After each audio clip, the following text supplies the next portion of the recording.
ఓం ఐం హ్రీం శ్రీం శ్రీ వారాహి మాత్రే నమః.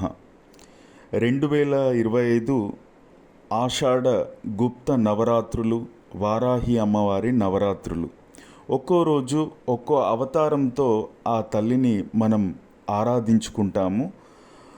26వ తేదీ గురువారము ఆది వారాహి దేవిగా, అమ్మవారి మంత్రము ఓం ఐం హ్రీం శ్రీం ఆది వారాహ్యై నమః. 27వ తేదీ శుక్రవారము దండిని వారాహి ఓం ఐం హ్రీం శ్రీం దండిని వారాహి దేవ్యై నమః.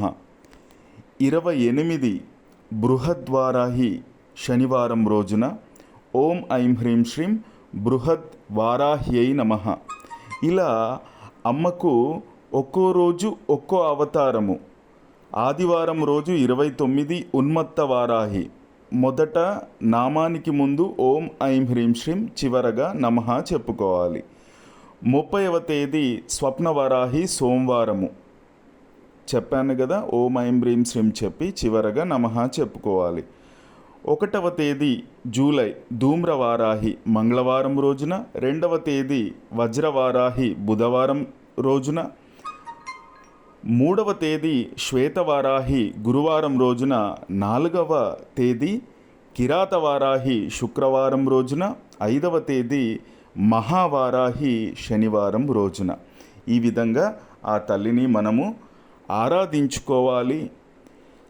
అయితే ఒక్కొక్కరు ఒక్కొక్క రకమైనటువంటి విధంగా వీడియోలు మేము చూస్తున్నాము సామాజిక మాధ్యమాల్లో అని చాలామంది భక్త బృందం అడిగినటువంటి సందర్భం. దీనికి సమాధానంగా ఏ విధంగా చేయాలని వాళ్ళు అడిగినప్పుడు దీనికి సమాధానంగా మీకు తోచిన రీతిలో ఆ తల్లిని ఆరాధించవచ్చు. సర్వదేవ నమస్కారం కేశవం ప్రతిగచ్చతి అన్నట్టు ఏ దేవతకు నమస్కరించినా ఆ యొక్క కేశవుడికి శ్రీమన్నారాయణుడికే చెందుతుందన్నట్టు ఈ యొక్క తల్లిని ఏ విధమైన మీకు తోచిన రీతిలో ఆరాధన చేసుకోవచ్చు. ఎందుకంటే అమ్మ అనే భావన ఉన్నప్పుడు తల్లి మనం ఏ విధంగా పూజ చేసినప్పటికీ ఆ తల్లి స్వీకరిస్తుంది. అనేక నియమాలు ఉంటాయి, కాదనట్లేదు. కానీ మీ పరిస్థితులను బట్టి తల్లికి నమస్కార మాత్రంగా కూడా అమ్మ సంతృప్తి చెందుతుంది.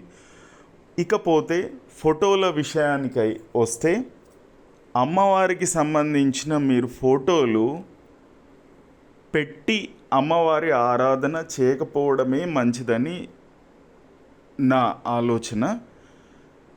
ఎందుకంటే ఆ ఫోటోను ఆరాధనలో పెట్టినప్పుడు నవరాత్రుల తర్వాత మన ఇంట్లో నిత్య ధూపదీప నైవేద్యాలు, వాటితో పాటు ఇంట్లో మాంసాహార నిషేధము ఇవన్నీ కూడా ఉండాలి. అది లేనప్పుడు మన సంబంధిత పురోహితులకు, పండితులకు ఇంకో గమనిక, వాళ్ళు ఖచ్చితంగా పూజ చేసినట్లయితేనే వారికి ఇవ్వాల్సింది ఉంటుంది. కాబట్టి అలాంటి వారికి, లేదంటే దేవాలయాల్లో, మఠాల్లో, పీఠాల్లో, ఆశ్రమాల్లో ఇవ్వవచ్చు. అయితే రోజు ఆ తల్లికి చేసేటువంటి పూజ ఏ విధంగా ఉంటుందో ఒకసారి చెప్పుకుందాం. అలాగే నామాలను గురించి కూడా చెప్పుకుందాం, ఏ విధంగా ఆరాధించవచ్చు. ఇంతకుముందు అవతారాలకు ఒక్కో దేవత అవతారం పేరు చెప్పాను కదా, ఆ దేవత అవతారముకు ముందు ఓం ఐం హ్రీం శ్రీం, చివరగా నమః చెప్తూ ప్రతిరోజు 7 సార్లు అమ్మవారి మంత్రాన్ని, 9 సార్లు లేదా 11 సార్లు, ఇంకా మీకు ఎంత ఓపిక ఉంటే అంత ఎక్కువగా కూడా నేను చెప్పినటువంటి ఆ యొక్క అవతారాన్ని నామంగా తీసుకొని నామజపం చేయవచ్చు. అయితే వారాహి మాతనే ఆరాధిస్తే మాత్రం 3 పూటల వారాహి అమ్మవారికి పూజ చేయాల్సింది ఉంటుంది. లేదు, ఇంట్లో లలిత అమ్మవారిని ప్రతిష్ఠించినటువంటి ఇల్లు ఉంటే ఆ తల్లిని మనము అంగదేవతగా శ్రీ విద్యలో పూజ చేస్తే ఆమె పూజ రాత్రి సమయంలో మట్టుకే చేయాల్సింది ఉంటుంది. ఇది గమనించాలి. ఉదయం సాయంత్రం కూడా నవరాత్రిలో జరిపేటువంటి ఆ తల్లి పూజను చేయవచ్చు, కేవలం తల్లినే ప్రతిష్ఠిస్తే. ఈ సంవత్సరం వారాహి నవరాత్రులు ప్రతి ఇంట్లో కనీసం నమస్కారం చేసుకున్న నేను సంతృప్తి చెందుతాను. తల్లి ఎన్నో సమస్యలకు పరిష్కారం చెబుతుంది వారాహి అమ్మవారు. అప్పులున్నా, తగాదాలున్నా, అవి ఆస్తి తగాదాలు కావచ్చు, ఆర్థిక తగాదాలైన, భూ సంబంధమైన ఎలాంటివైనా పర్వాలేదు, అనారోగ్య సమస్యలు, భూములు కొనడం అమ్మడం, శత్రుబాధలు, గ్రహ బాధలు, ప్రయోగ బాధలు, వీటన్నింటి నుండి కూడా ఆ తల్లి ముక్తిని, విముక్తిని కలిగిస్తుంది. రానున్నటువంటి రోజులో మళ్ళీ అనారోగ్య సమస్యలు ఎదురై వచ్చేటువంటి అవకాశం లేకపోలేదు. ఏ కుటుంబంలో ఏ వ్యక్తులైనా వారిని దూరం చేసుకునేటువంటి పరిస్థితులు రాకూడదు. సమస్యలు వచ్చినా అవి దాటగల శక్తి అమ్మవారు అనుగ్రహించాలి. ప్రతి కుటుంబానికి ఆమె రక్ష ఉండాలి. ఈ ఆషాఢ వారాహి నవరాత్రులు వీలైనంత ఎక్కువగా జరపండి, అమ్మను స్మరించండి, ధ్యానించండి, పూజించండి మీ యథా శక్తి మేరకు. అలా సర్వకార్యసిద్ధి వారాహి పూజ ద్వారా సాధ్యమవుతుంది. అలాగే శ్రీ విద్యా సమూహంలోని వారికి ఖచ్చితంగా, అంటే శ్రీ విద్యను పాటించేటువంటి వారికి నియమాల గురించి చెప్పాల్సిన అక్కర్లేదు. కానీ ఒకవేళ అమ్మవారి వారాహి యంత్ర పూజ చేస్తే చాలా అద్భుతంగా ఉంటుంది. ఉదయం లలితా సహస్రనామ పారాయణం చేయండి. ఆపై వారాహి పూజ మొదలు పెడితే బాగుంటుంది. అమ్మవారికి ఇప్ప నూనె అంటే ఇష్టం. మీకు ఒకవేళ దొరికితే ఇప్ప నూనెతో ఆరాధన చేయండి, లేదంటే నువ్వుల నూనె శ్రేష్టం, వాడవచ్చు. దొరికితే తప్పనిసరిగా వాడండి. అమ్మవారికి నైవేద్యంలో గుండ్రటి పళ్ళు నైవేద్యంగా పెట్టాలి. లడ్డూలు, నువ్వులు, బెల్లం, ఇలాచి, పనస పండు చాలా విశేషం. బెల్లపు పానకం ఖచ్చితంగా పెట్టండి. కందగడ్డతో చేసినటువంటి వంట నైవేద్యం, కంద దీపం, దుంపలు, చిలగడ దుంపలు, వీటిని ఉడికించి బెల్లం కలిపి దానిమ్మ పండ్ల గింజలతో అర్చన, అలాగే పుట్టతేనె నైవేద్యము. అమ్మవారికి చేసేటువంటి హోమంలో తోక మిరియాలు, తెల్ల ఆవాలు, పనసతో చేస్తే అమ్మకు చాలా ప్రీతి. పోతే అమ్మకు సంబంధించినటువంటి 12 నామాలు, వాటి గురించి డిస్క్రిప్షన్లో ఇస్తాము. వాటిని ఒకసారి చూసి రాసుకొని చదవండి, స్మరించండి ఇంటి వారందరూ కూడా. వారాహి అమ్మవారి 12 నామావళి: ఓం పంచమ్యై నమః, ఇంకా ఓం ఐం హ్రీం శ్రీం జోడిస్తే చాలా చాలా మంచిది. ఓం దండనాథాయై నమః, ఓం సంకేతాయై నమః, ఓం సమయేశ్వర్యై నమః, ఓం సమయ సంకేతాయై నమః, ఓం వారాహ్యై నమః, ఓం పోత్రిన్యై నమః, ఓం శివాయై నమః, ఓం వార్తాల్యై నమః, ఓం మహాసేనాయై నమః, ఓం ఆజ్ఞాచక్రేశ్వర్యై నమః, ఓం అరిజ్ఞై నమః. ఇలా అమ్మవారి 12 నామాలను చేయండి. అలా అంటే ఇంత చిన్నగా ఆ తల్లి నామాలతో చేస్తే అత్యంత సంతృప్తి చెందుతుంది. అలాగే వింధ్యావారాహి స్తోత్రం ఉంటుంది, చాలా అద్భుతంగా ఉంటుంది. అమ్మ అనుగ్రహం ఇందులో దొరుకుతుంది. అలాగే అమ్మవారి యొక్క 12 నామ స్తోత్రంగా కూడా తీసుకోవచ్చు. ఇంతకుముందు చెప్పినటువంటి ఈ 12 నామాలని: పంచమీ దండనాథాచ సంకేత సమహేశ్వరి, తదా సమయ సంకేత వారాహి పౌత్రిణీ శివ వార్తాళీ చ మహాసేన ఆజ్ఞాచక్రేశ్వరీ తథా అరిగ్ని చేతి సంప్రోక్తం నామ ద్వాదశకం మునే. ఇలా ద్వాదశ నామ స్తోత్రం కూడా ఉంటుంది. ఈ విధంగా చేసుకోవచ్చు. ఇకపోతే వారాహి దీక్ష చేసేటువంటి వారు మరి ఉపవాసం చేయాలా, ఏ విధంగా ఉండాలా అని చెప్పేసి కొందరు భక్తులు అడిగిన ప్రశ్నలు అక్కడక్కడివి. దీనికి సమాధానంగా బ్రహ్మచర్య నియమాలు పాటించడం తప్పనిసరిగా అవసరము.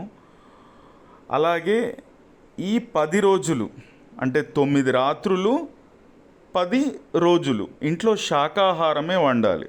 చెప్పాలంటే అంటే ఈ సందర్భంగా శాకాహారం తినాలని చెప్పుకుంటాం, కానీ మనిషన్న ఎవరైనా శాకాహారమే తినాలండి.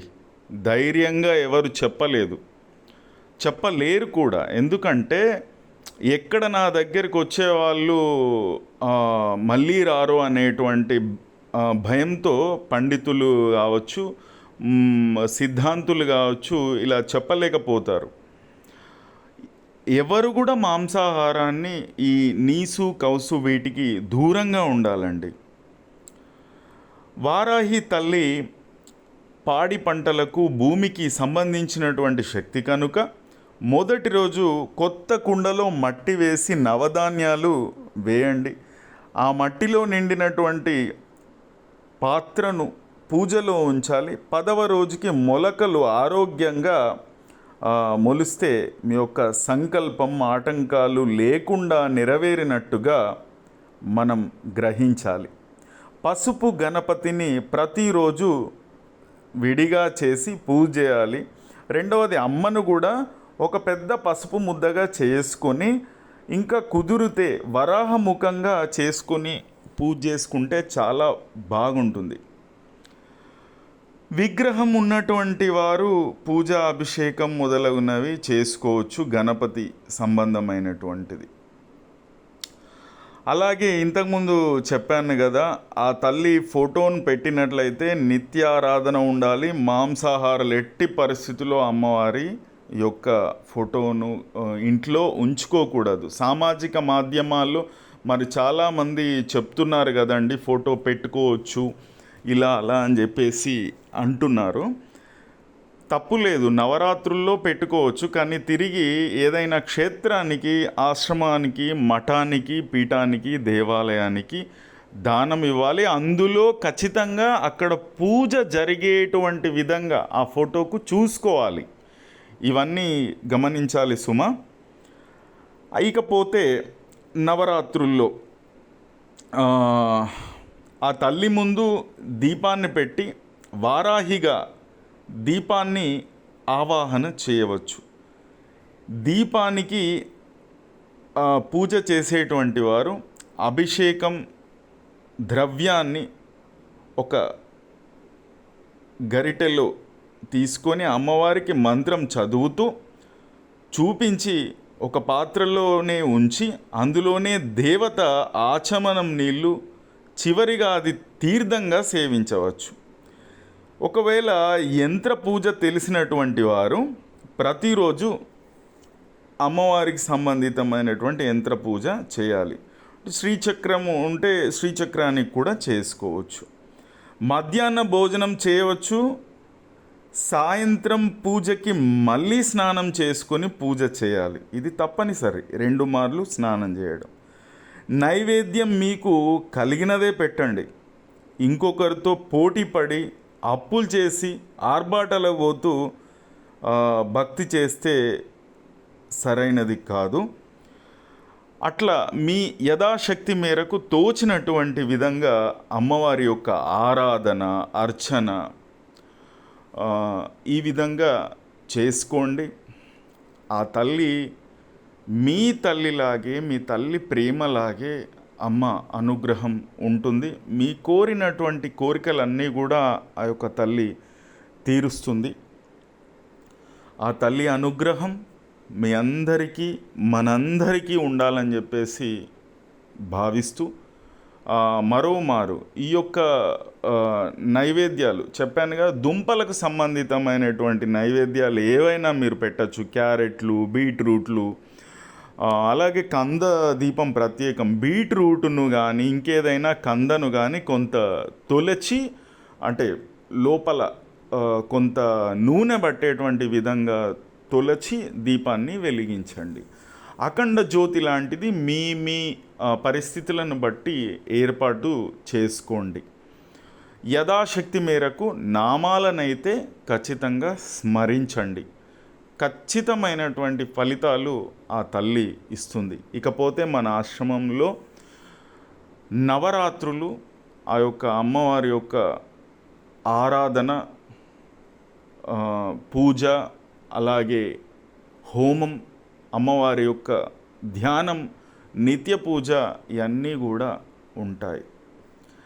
అమ్మవారి అనుగ్రహంతో అందరికీ శుభం జరగాలని, లోక కళ్యాణం జరగాలని, అందరికీ ఉన్నటువంటి సమస్యలు తొలగాలని,